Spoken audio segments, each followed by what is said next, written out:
Con un micrófono en la mano y delante de toda mi familia, mi propio hijo me llamó fracasado. Lo hizo justo después de que yo le diera en secreto los 3.500 euros para pagar la fiesta de mi nieto, la última gota de los más de 90.000 euros que le di durante 15 años. En Andalucía, humillar a un padre así es matarlo en vida. Pero mi respuesta no fue con gritos, fue con un notario. Y le preparé una lección que no olvidaría jamás. No te imaginas cómo terminó todo. Entré en aquel salón de los remedios y el aire olía a dinero que no era de verdad, a flores demasiado altas, a jamón de bellota cortado por un hombre con uniforme y a un vino de Jerez que costaba más que mi jornal de una semana en los buenos tiempos. Era el primer cumpleaños de mi nieto, de Manu, y todo tenía que ser a lo grande. Lo miraba todo, cada detalle, y mi cabeza, la cabeza de un viejo tabernero que ha contado cada peseta de su vida, hacía números sin querer. El catering, el animador vestido de payaso, los globos que llegaban hasta el techo, 3.500 euros. Lo sabía con exactitud, porque esa misma cifra había salido de mi cuenta corriente 2 días antes, en un traspaso silencioso que Javier, mi hijo, llamó una inversión puntual en su marca personal. Mi nieto era la luz de mis ojos, y por él, el cielo. Pero mientras lo veía gatear torpemente sobre un suelo de mármol pulido, no podía evitar sentir una punzada de inquietud. Esto no era una celebración, era un teatro. Un acto de esa palabra que tanto le gusta a la gente de ahora, aparentar. Yo, que me pasé 40 años sirviendo cervezas y poniendo tapas en Triana, que levanté mi casa y mi familia con el sudor de mi frente, veía este derroche y sentía vértigo. El amor para mí siempre fue otra cosa. Fue pagarle los estudios. Fue darle la entrada para el piso. Fue firmar de aval para ese negocio suyo de nombre inglés, Sevilla Experiences. Eran actos, no palabras ni fiestas caras. Durante el almuerzo, me sentaron en la mesa principal. A mi lado, Javier hablaba con unos amigos suyos, muchachos de 40 y tantos con camisas sin arrugas y relojes que pesaban más que sus palabras. Hablaban de cash flow, de branding, de oportunidades de mercado. Yo escuchaba en silencio.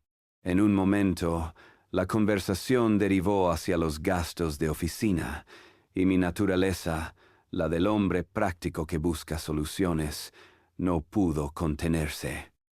Me incliné hacia Javier, tratando de no ser escuchado por los demás, y le comenté en voz baja que el cuñado de un amigo mío tenía una empresa de fotocopias mucho más barata, que podría ahorrarle un buen dinero al mes. Fue un gesto de padre, el mismo que le habría hecho al cambiarle una rueda de la bicicleta. Javier dejó de sonreír. Me miró. Y por un segundo vi en sus ojos un desprecio que no conocía. Delante de sus amigos, con una voz que pretendía ser paciente pero que destilaba veneno, me apartó como a una mosca molesta.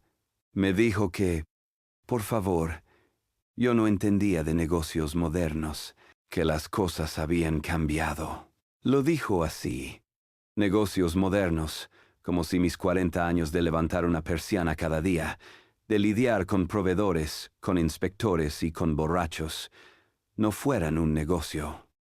Fue una grieta, pequeña pero profunda, que se abrió en mitad de la mesa. Nadie dijo nada, pero el corte había sido limpio, y todos lo habían sentido.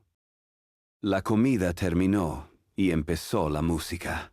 Yo me quedé en mi silla observando, y entonces Javier, con 2 copas de más y el pecho hinchado de un orgullo que no le pertenecía, cogió el micrófono. Empezó dando las gracias, con esa soltura que siempre ha tenido para las palabras. Pero pronto su discurso se torció. Empezó a hablar de lo difícil que es emprender, de luchar contra una mentalidad anticuada. Y entonces me señaló con la copa. Dijo que siempre había tenido que arrastrar un ancla. Que su padre, un buen hombre, sí, pero un fracasado que se pasó la vida sirviendo cervezas, nunca había creído en él. Que yo representaba la España del pasado, el miedo a arriesgar. Cada palabra era un martillazo en el yunque de mi dignidad. No sentí rabia. Sentí un frío inmenso, un vacío. Miré a mi alrededor. Los invitados no sabían dónde meterse. Las sonrisas se habían congelado. Rocío, mi nuera, tenía la cara pálida como la cera. Mi hija Elena se mordía el labio hasta hacerse sangre. En Andalucía los trapos sucios se lavan en casa. Humillar a tu padre en público, delante de todos, no es una ofensa, es un sacrilegio. Es matar su nombre, que es lo único que un hombre como yo, al final de su vida, posee de verdad. No esperé a que terminara. Cuando hizo una pausa para beber, me levanté, no con prisa. Lentamente, como si cada hueso me pesara. Caminé hacia donde dormía mi nieto en su carrito y le di un beso en la frente. Luego, busqué la mirada de Rocío y de Elena y les asentí levemente. Por último, miré a Javier. Él sostenía el micrófono, con la boca entreabierta, sorprendido por mi movimiento. No había odio en mis ojos, solo una decepción tan profunda, tan vasta, que no cabía en ninguna palabra. Me di la vuelta, y con la espalda tan recta como el día que enterré a su madre, salí de aquel salón de lujos falsos y entré en el silencio de la calle. No había dicho nada. Mi silencio era mi veredicto. A las 5 de la mañana, el dolor ya se me había metido en los huesos. El sueño no venía. En mi casa de Triana, el silencio es distinto al de otros sitios. Es un silencio antiguo, lleno de ecos. Me fui para el pequeño taller que tengo al fondo del patio, donde el olor a barniz y a madera vieja siempre me ha calmado el alma. Cogí una mecedora a medio restaurar y empecé a lijar. El vaivén de mi brazo, rítmico, constante, era lo único que podía acallar el ruido que tenía en la cabeza. El serrín flotaba en el aire denso de la madrugada, como el polvo de todas las promesas rotas. Cada pasada de la lija sobre la madera era un intento de borrar las palabras de mi hijo, de alisar la herida que me había abierto en público. Los hombres de mi tiempo no lloramos. Transformamos el dolor en otra cosa, en sudor, en trabajo, en un cansancio físico que te deje dormir sin pensar. Buscando un grano de lija más fino, abrí un cajón viejo y mis dedos tropezaron con una fotografía. Era Javier, con 5 años, subido a mis hombros en la velada de Santa Ana. Sonreía con la boca llena de dientes de leche, y yo lo sujetaba con la fuerza de un hombre que cree que puede sostener el mundo entero para su hijo. Y entonces, como si estuviera allí mismo, escuché la voz de mi mujer, de mi Elena, diciéndome aquello que tantas veces me repitió: no seas tan duro con él, Manuel. El niño necesita tu amor, no solo tu disciplina. Me quedé mirando la foto, y por un momento, solo un momento, dudé. Había sido yo demasiado exigente, había medido mi amor en actos y no en abrazos. Pero el recuerdo del salón, de su voz cargada de desprecio, de las miradas de lástima de los demás, barrió la duda como una riada. La disciplina no había sido el problema. El problema era la falta de gratitud, la falta de respeto. Mientras yo luchaba con mis fantasmas, me imaginaba a Javier despertando en su piso moderno y aséptico, con una resaca que sería doble, la del alcohol y la de la vergüenza. Me lo imaginaba con la cabeza entre las manos, mientras Rocío, mi nuera, una buena mujer pero con el carácter forjado en la paciencia, le preparaba un café en silencio. Seguro que ella, con su frialdad cortante, le habría recordado la llamada del gestor, la deuda de 15.000 euros que vencía en 10 días. Y conocía a mi hijo, conocía su mecanismo de defensa. Empezaría a justificarse, a echar balones fuera. Seguramente diría que yo lo había presionado, que no lo dejaba respirar, que siempre lo trataba como a un niño. Es más fácil culpar al ancla que admitir que no sabes navegar. Con una resolución fría, dejé la lija y me fui a mi pequeño despacho. El sol empezaba a despuntar, tiñendo de naranja los geranios del patio. Me preparé un café manchado, bien cargado, y abrí el libro de contabilidad. No el del bar, que cerré hace años. Mi libro personal. En él, con la caligrafía clara y firme de quien ha rellenado miles de albaranes, empecé a escribir, página tras página. No había rabia en mi pulso, solo la precisión de un contable que hace balance. Marzo 2008, ayuda entrada piso, 20.000 euros. Junio 2015, capital inicial Sevilla Experiences, 50.000 euros. Septiembre 2019, enero 2021, mayo 2023. Préstamos varios, 18.000 euros. Y la última línea, la más dolorosa. Octubre 2024. Celebración honor cumpleaños nieto. 3.500 euros. La suma total era de 91.500 euros. Una vida de ahorros. Luego, cogí una hoja de papel de calidad, de las que guardaba para las ocasiones importantes, y escribí una carta. No era una carta de un padre herido. No había un solo reproche, ni una sola palabra de dolor. Era un informe. El encabezado era simple. Javier, a continuación, detallo el inventario de mi inversión en tu proyecto de vida. Y debajo, la lista. Fría, precisa, brutal. Un balance de cuentas. Sabía que esa frialdad, esa distancia de notario, le haría más daño que cualquier grito. Porque no le estaba hablando a mi hijo. Le estaba hablando a un mal negocio. Yo mismo llevé el sobre a la oficina de correos. No se lo encargué a nadie. Quería sentir el peso del papel en mis manos, el tacto del sobre certificado que iba a cambiarlo todo. Un burofax. En España, esa palabra tiene una gravedad que ninguna otra carta posee. Es la antesala del juzgado, la prueba de que las palabras han dejado de valer y solo queda lo escrito, lo sellado, lo certificado. Mientras el funcionario ponía los sellos, yo no pensaba en mi hijo con rabia, sino con la frialdad de un cirujano que va a extirpar un tumor.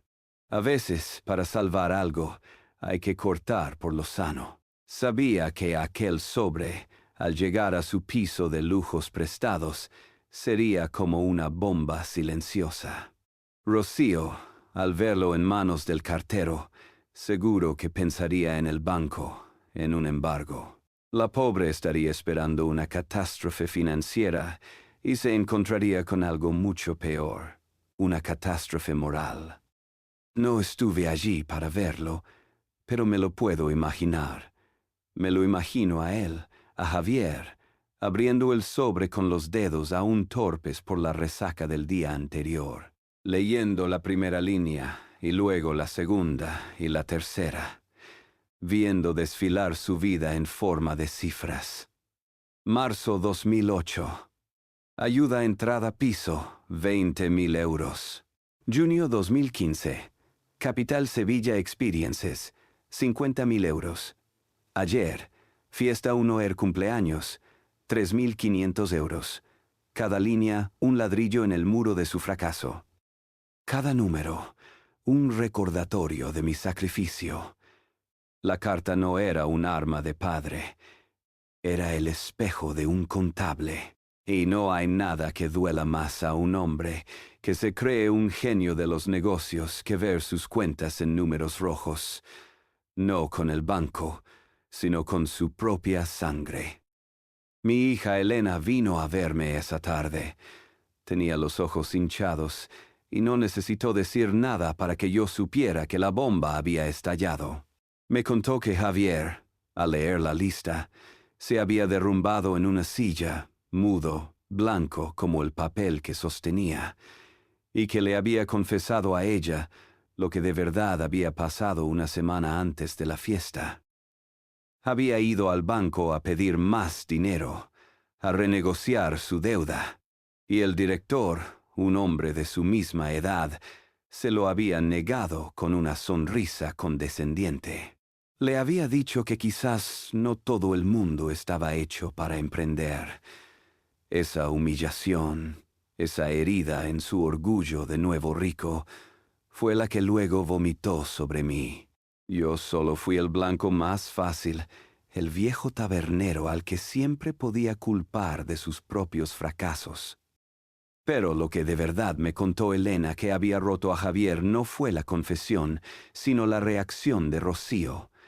Ella leyó la carta por encima de su hombro, y en lugar de consolarlo, lo sentenció. Le preguntó qué esperaba, si creía que podía humillarme en público y que al día siguiente yo seguiría firmando cheques. Le dijo que no había perdido mi dinero, que había perdido mi respeto, y que el suyo, el de ella, estaba colgando de un hilo. En nuestra tierra, la mujer es a menudo el pilar que sostiene la dignidad de la casa, y ese pilar, en ese momento, se había agrietado. Y entonces llegó el golpe final. Elena se echó a llorar mientras me lo contaba. Rocío había hecho una maleta pequeña. Había cogido al niño en brazos y se había plantado delante de Javier. Le había dado un ultimátum. Tenía una semana. No para devolver el dinero, no. Tenía una semana para empezar a arreglar las cosas como un hombre. Y si no lo hacía, ella y el niño no volverían. Se fue, dejando a Javier solo en aquel piso demasiado grande, con una lista de deudas en la mano y un silencio que debía pesar más que cualquier embargo. Era la primera consecuencia real. El dinero se puede recuperar. La confianza, el respeto, una familia. Eso es contabilidad de otro tipo. Y en esa, su saldo era 0. Yo no supe de sus primeros movimientos por verlo, sino por oírlo. Me lo contó mi hija Elena, que se había convertido en una especie de puente roto entre dos orillas que ya no se miraban. Vino a casa con los ojos tristes. La pobre, atrapada en una lealtad imposible, me dijo que Javier, desesperado por la cuenta atrás de Rocío, había empezado a llamar a sus amigos, a esos empresarios modernos con los que tanto le gustaba codearse.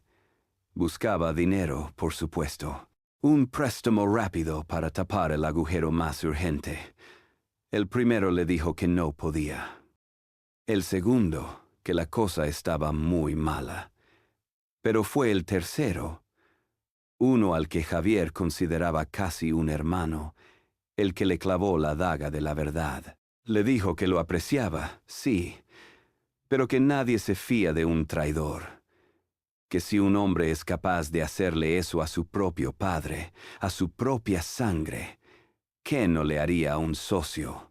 En los negocios, como en la vida, La confianza lo es todo.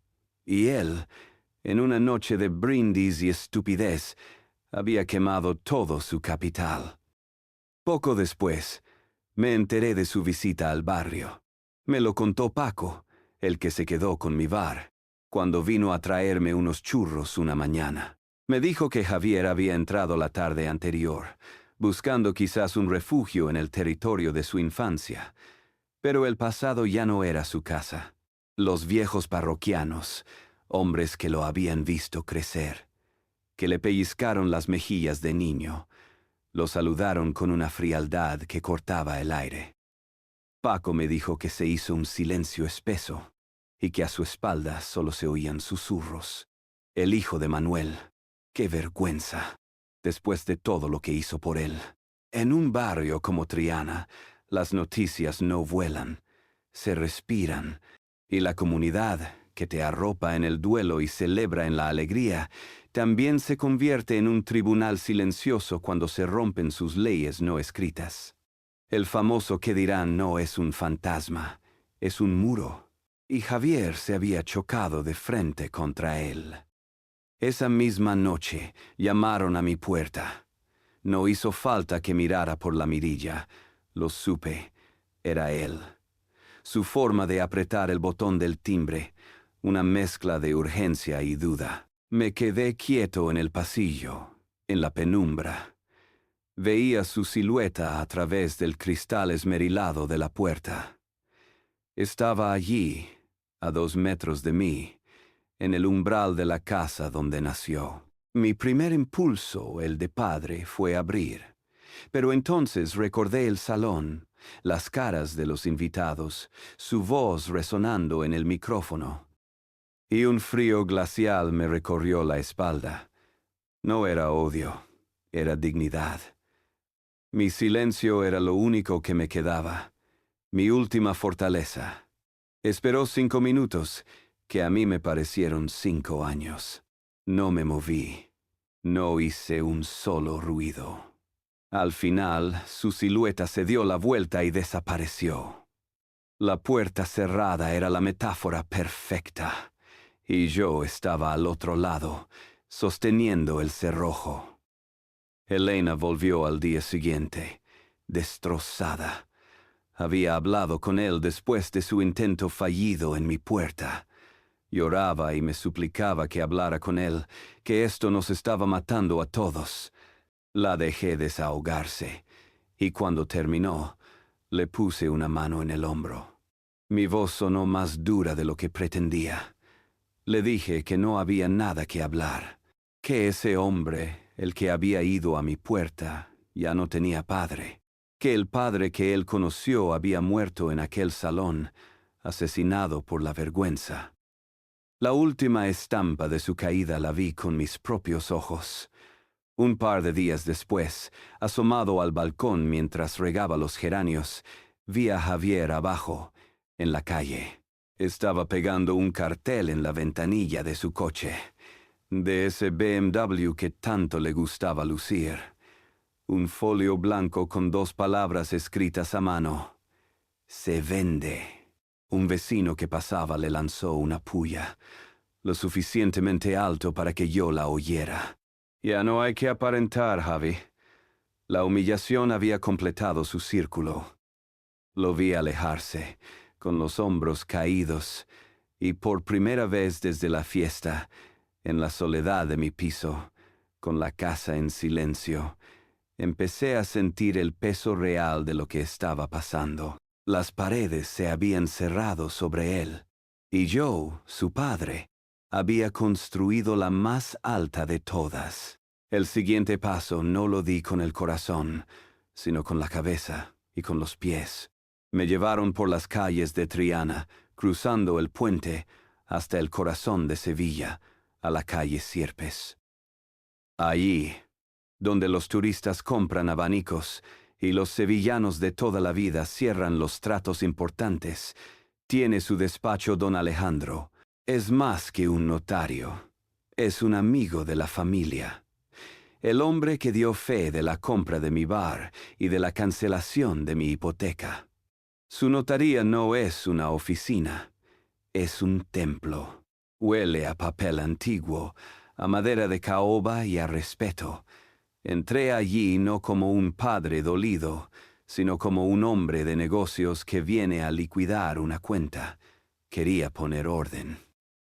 Quería convertir el desorden de mi alma en un documento con sellos y firmas. Don Alejandro me recibió con un abrazo contenido, de esos que lo dicen todo sin una palabra. Sabía lo que había pasado. En Sevilla, el honor de un hombre es de dominio público. Nos sentamos en su despacho, rodeados de tomos de leyes que parecían dormir en las estanterías, y le expliqué lo que quería hacer. Él me escuchó sin interrumpir, con la mirada grave de un confesor. Cuando terminé, no me juzgó. Me explicó la ley, la aritmética de la herencia, como un maestro de escuela. Me dijo que mi patrimonio, mi casa, los 300.000 euros que representaban el sudor de toda mi vida, se dividía en 3 partes iguales, como una naranja. 1/3, 100.000 euros, era la legítima estricta, intocable. La ley obliga a que se reparta a partes iguales entre los hijos. 50.000 para Elena, 50.000 para Javier. Eso, me dijo, no se lo podía quitar ni aunque hubiera quemado el archivo de Indias. Era suyo por derecho de sangre. El segundo tercio, otros 100.000, era la mejora. Con esa parte, yo podía mejorar la herencia de uno de mis hijos sobre el otro. Podía dárselo todo a Elena, o repartirlo como quisiera. Era mi herramienta, mi balanza. Y el último tercio, los 100.000 restantes, era de libre disposición. Ese dinero, me explicó, era completamente mío para decidir su destino. Podía dárselo a un amigo, a mi sobrina, o a la iglesia del Cachorro si quería. Era mi legado, mi última palabra en este mundo. Cuando terminó, se hizo un silencio. Don Alejandro me miraba por encima de sus gafas.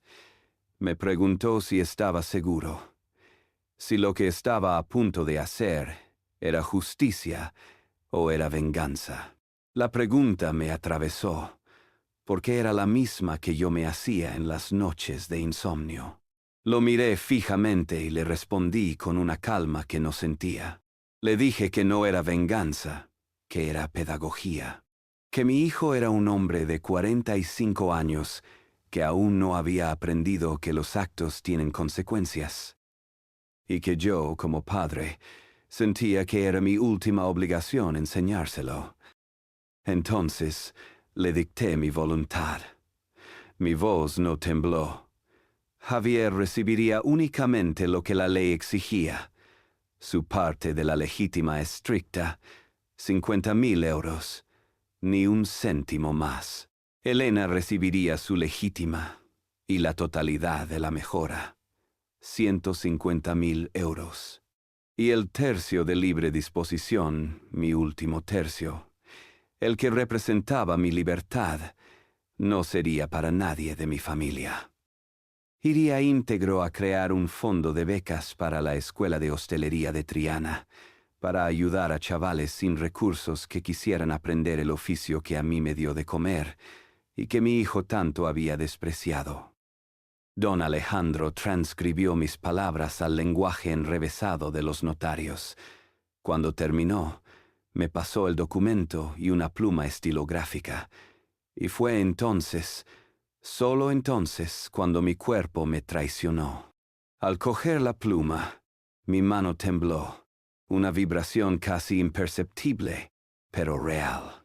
Cuando fui a firmar en la línea de puntos, una gota de tinta negra cayó sobre el papel, creando una pequeña mancha imperfecta. Don Alejandro me miró. Me preguntó si todo iba bien. Le dije que sí, pero ambos sabíamos que esa gota de tinta era la lágrima que mis ojos no se habían permitido derramar. Tuvimos que rehacer la página. Mientras esperaba, miré por la ventana hacia el bullicio de la calle Sierpes y verbalicé mi pensamiento, más para mí que para él. Le dije que no lo estaba desheredando. Le dejaba lo que la ley me obligaba. El resto, el cariño, el reconocimiento, el fruto de mi esfuerzo, eso no se hereda, se gana. Y él lo había perdido. Quizás, le dije, algún día vuelva a ganárselo. Pero hoy, no. Hoy, la cuenta estaba saldada. Le pedí a don Alejandro que los citara a todos. No por teléfono, ni con un recado a través de Elena. Quería que recibieran una carta certificada, un documento oficial que les anunciara una reunión para la lectura de una modificación testamentaria. Quería que el miedo y la incertidumbre entraran en sus casas por la vía legal. Sabía que Javier, al leer aquel lenguaje frío y burocrático, sentiría el mismo terror que un reo al escuchar el veredicto del juez. Y sabía que Rocío, al enterarse, volvería. No por apoyar a su marido, sino para ser testigo, para cumplir con su papel en el acto final de aquella tragedia familiar. Ella era la que le había dado el ultimátum, y ahora volvía para ver si él había entendido la lección, o si, por el contrario, iba a recibir la sentencia definitiva. Nos reunimos en la sala de juntas de la notaría, una habitación que parecía diseñada para absorber cualquier atisbo de calor humano. La mesa de madera oscura era larga como un día sin pan, y el aire olía a cera y a documentos sellados. Yo me senté a la cabecera. A mi derecha, don Alejandro, con su gesto solemne de sumo sacerdote de la ley. Al otro lado, mis dos hijos y mi nuera, sentados como extraños en un funeral. Elena no paraba de retorcerse las manos. Rocío mantenía una compostura digna, pero su mirada iba de mí a su marido, midiendo la distancia, pesando las consecuencias. Y Javier tenía la cara del color del papel que íbamos a firmar. Estaba pálido, hundido en su silla, y no se atrevía a levantar la vista del barniz de la mesa. Durante todo el tiempo que estuvimos allí, no crucé ni una sola mirada con él. Mi perfil, para él, debió ser como el de una estatua de mármol en un cementerio. Don Alejandro carraspeó y comenzó la lectura. Su voz era monótona, profesional, la de un hombre que ha leído cientos de testamentos, que ha visto cómo las familias se hacen y se deshacen en folios timbrados. Y esa normalidad, esa falta de drama, hizo que cada palabra cayera con el peso de una losa. Legítima estricta, leyó, a favor de su hijo, don Javier Ruiz Carmona, la cantidad de 50,000 euros. Tercio de mejora, continuó, a favor de su hija, doña Elena Ruiz Carmona, la cantidad de 100,000 euros. Tercio de libre disposición. Y aquí hizo una pequeña pausa, a favor de la Fundación Beca Hostelería Triana, la cantidad de 100,000 euros. El silencio que siguió a sus palabras fue más denso que el de la fiesta. Elena ahogó un sollozo y balbuceó que no, papá, que ella no quería eso. La corté en seco, sin mirarla, con la voz firme. Le dije que ella se lo había ganado, que él no. Rocío miró a Javier, y en sus ojos vi una extraña mezcla de pena por el hombre derrotado que tenía al lado y de amarga validación, como si pensara, te lo dije. Javier seguía mudo, con la mirada perdida, como si las cifras le hubieran vaciado por dentro. Parecía incapaz de procesar no solo la pérdida económica, sino el mensaje que había detrás. El mensaje a la comunidad. Mi legado no sería para el hijo que me había humillado, sino para el barrio que compartía mis valores. Elena, en un último intento desesperado por salvar los muebles de una casa ya en ruinas, Me suplicó. Me dijo que no quería que el dinero rompiera nuestra familia. Y fue entonces cuando la miré, y a través de ella le hablé a él y a todos. Mi respuesta fue lapidaria, la verdad destilada de todo mi dolor. Le dije que no la había roto el dinero, que la había roto la falta de respeto, que el dinero era solo la consecuencia. Don Alejandro deslizó los documentos sobre la mesa. Había que firmar. Cogí la pluma, y esta vez mi mano no tembló. Mi firma fue clara, rotunda, la de un hombre que cierra un trato. Elena firmó con los ojos llenos de lágrimas, Rocío, con una dignidad impecable, y Javier firmó con una mano temblorosa que apenas podía sostener la pluma. Su firma fue un garabato ilegible, la rúbrica de un hombre deshecho. En cuanto la última firma estuvo estampada, me levanté. No esperé a que nadie dijera nada más. Me acerqué a Elena y le di un beso en la frente. Luego, sin dirigirle ni una sola palabra, ni una sola mirada a mi hijo, me di la vuelta. Caminé hacia la puerta con la espalda recta, sintiendo todas sus miradas clavadas en mí. La imagen de mi espalda, firme, silenciosa, alejándose por el largo pasillo de la notaría, fue mi última palabra. Fue la sentencia final. El tiempo, en Triana, no cura las heridas. Las convierte en parte del paisaje, como el musgo en las piedras del río. Pasaron 6 meses. El otoño dio paso a un invierno húmedo y, finalmente, la primavera empezó a calar en los huesos con su promesa de azahar y vida nueva. Yo seguía con mi rutina de viudo, mis paseos, mis cafés en el bar de Paco, mis horas en el taller. De Javier sabía cosas por Elena, que me las contaba con cuentagotas, como si temiera reabrir la herida. Me dijo que había vendido el BMW, que se había mudado a un pisito más pequeño, de alquiler, cerca del mercado, y que trabajaba de ayudante de cocina en un restaurante del centro, fregando platos, picando cebollas, aprendiendo desde abajo lo que es la humildad a base de sudor y quemaduras. Rocío había vuelto con el niño, pero la relación, me decía Elena, era frágil, un cristal pegado que podía romperse con cualquier mal gesto. 3 veces, en esos 6 meses, había intentado llamarme. Las 3 veces vi su nombre en la pantalla del teléfono y dejé que sonara hasta que se cansó. La justicia, para que sea justa, necesita tiempo y silencio.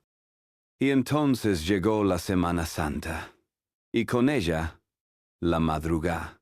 Para un trianero, esa noche no es una noche más, es el corazón del año, el momento en que el tiempo se detiene y la fe se puede tocar en el aire denso de incienso y cera. Como cada año desde que tengo uso de razón, fui a mi esquina cerca del puente, a esperar a mi esperanza, la de Triana.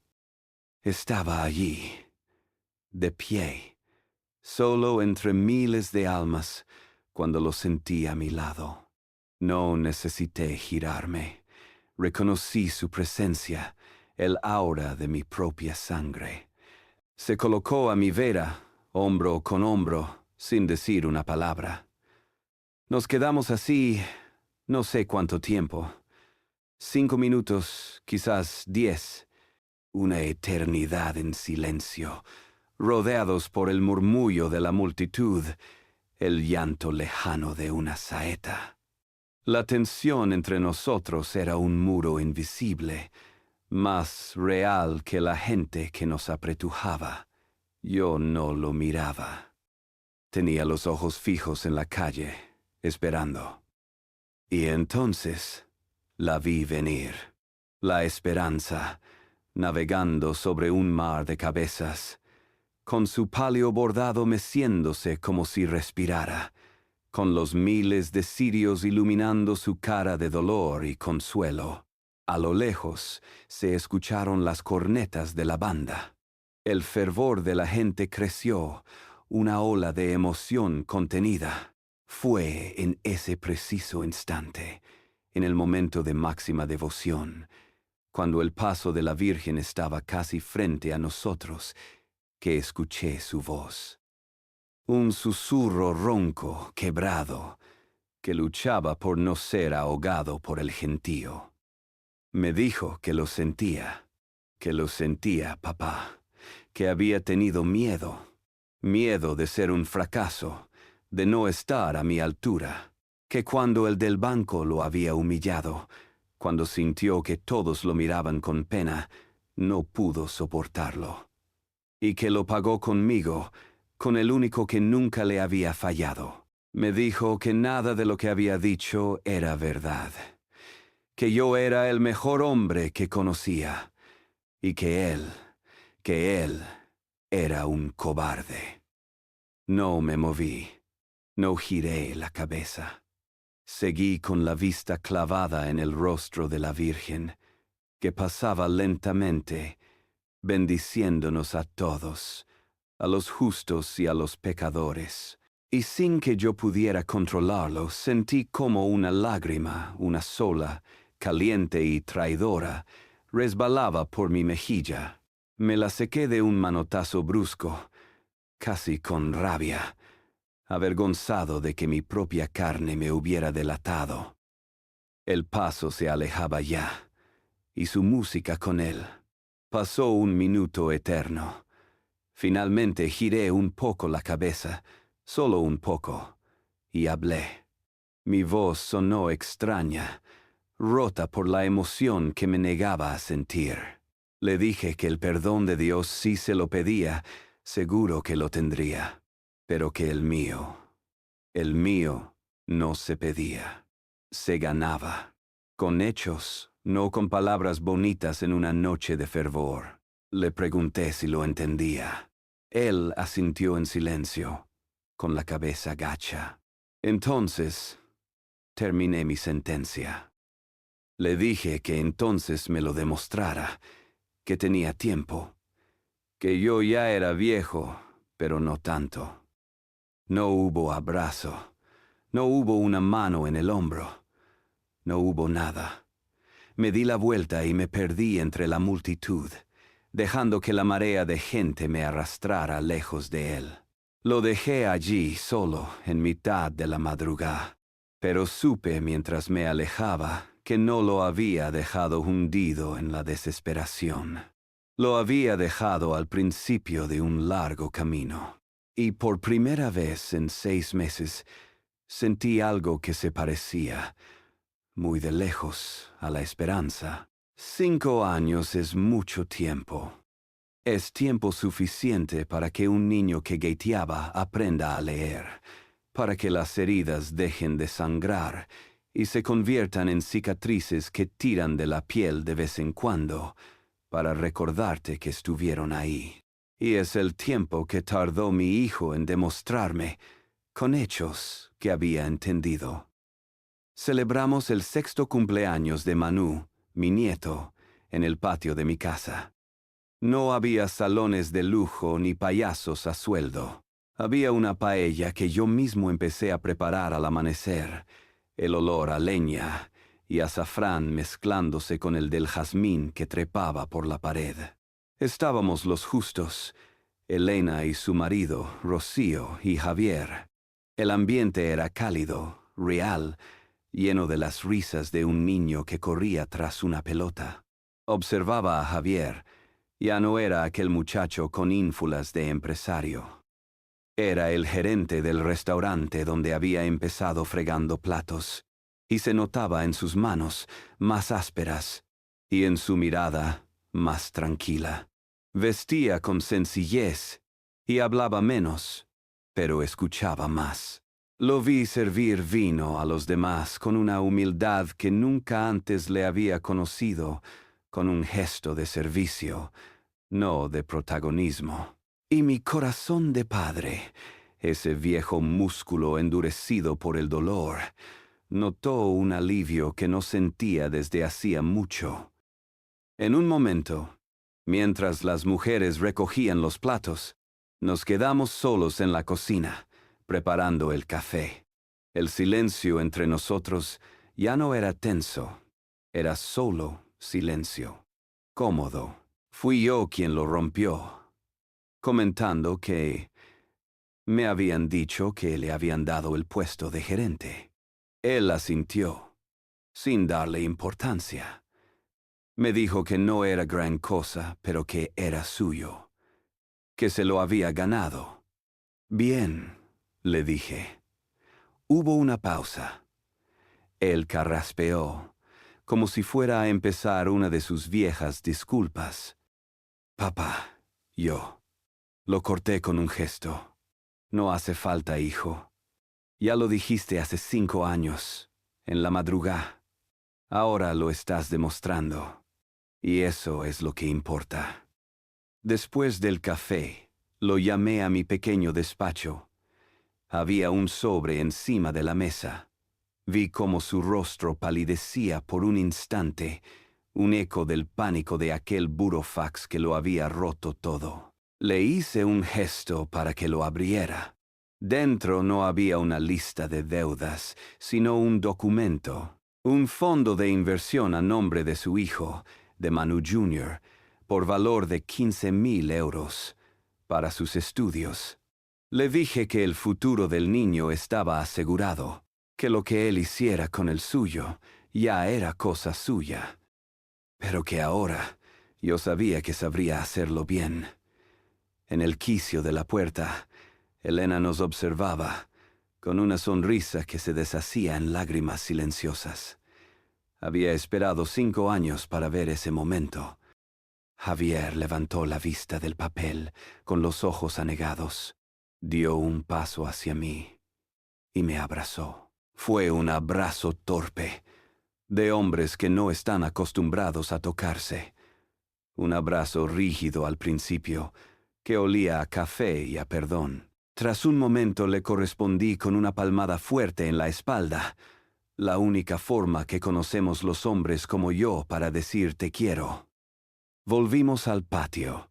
La tarde caía sobre Triana y la conversación fluía tranquila.